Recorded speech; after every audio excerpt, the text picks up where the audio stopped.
How often do we hear that people just don't care? How many times have you been told that real substantial change isn't possible because most people are too selfish, too stupid, or too lazy to try and make a difference in their community? I propose to you today that apathy as we think we know it doesn't actually exist, but rather that people do care, but that we live in a world that actively discourages engagement by constantly putting obstacles and barriers in our way. And I'll give you some examples of what I mean. Let's start with City Hall. You ever seen one of these before? This is a newspaper ad. It's a notice of a zoning application change for a new office building, so the neighborhood knows what's happening. As you can see, it's impossible to read. You need to get halfway down to even find out which address they're talking about, and then further down in tiny 10-point font to find out how to actually get involved. Imagine if the private sector advertised in the same way.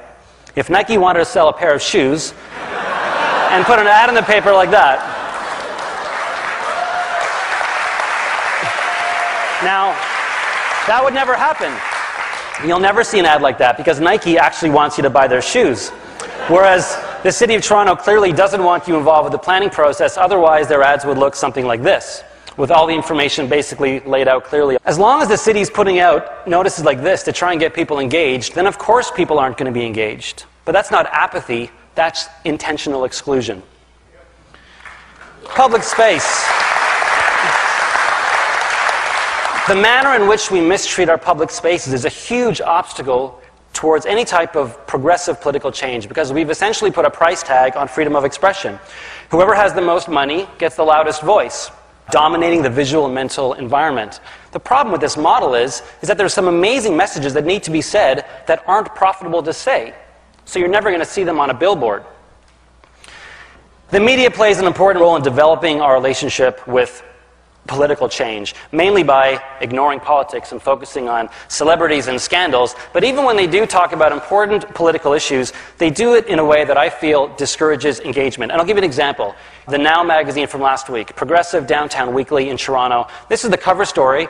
It's an article about a theater performance, and it starts with basic information about where it is, in case you actually want to go and see it after you've read the article. Where, the time, the website. Same with this. It's a movie review, an art review, a book review, where the reading is in case you want to go.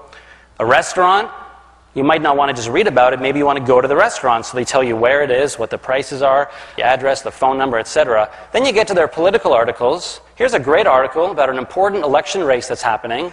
Talks about the candidates, written very well, but no information, no follow-up. No websites for the campaigns, no information about when the debates are, where the campaign offices are.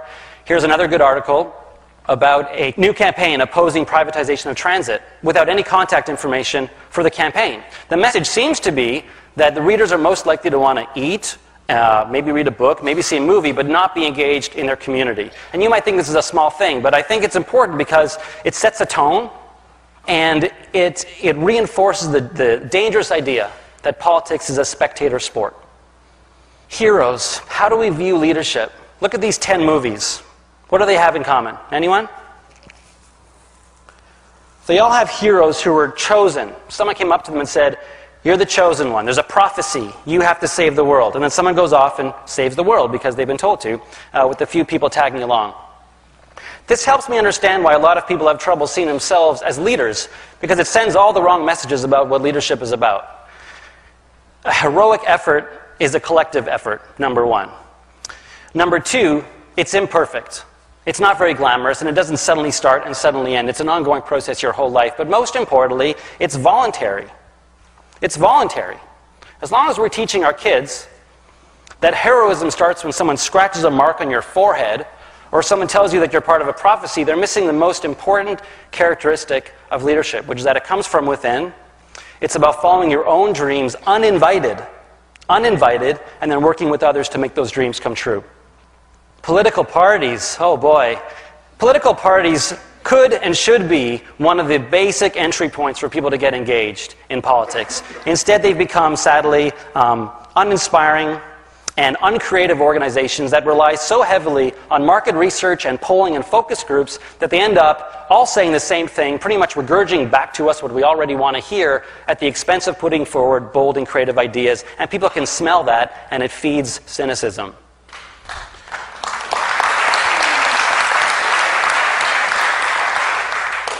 Charitable status. Groups who have charitable status in Canada aren't allowed to do advocacy. This is a huge problem and a huge obstacle to change because it means that some of the most passionate and informed voices are completely silenced, especially during election time. Which leads us to the last one, which is our elections.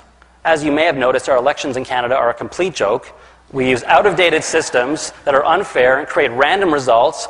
Canada is currently led by a party that most Canadians didn't actually want.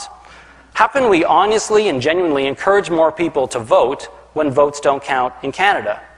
And you add all this up together, and of course people are apathetic. It's like trying to run into a brick wall. Now, I'm not trying to be negative by throwing all these obstacles out and explaining all, what's in our way. Quite the opposite. I actually think people are amazing and smart and that they do care. But that, as I said, we live in this environment where all these obstacles are being put in our way. As long as we believe that people, our own neighbors, are selfish, stupid, or lazy, then there's no hope. But we can change all those things I mentioned. We can open up City Hall. We can reform our electoral systems. We can democratize our public spaces. My main message is, if we can redefine apathy, not as some kind of internal syndrome, but as a complex web of cultural barriers that reinforces disengagement, and if we can clearly identify what those obstacles are, and then if we can work together collectively to dismantle those obstacles, then anything is possible. Thank you.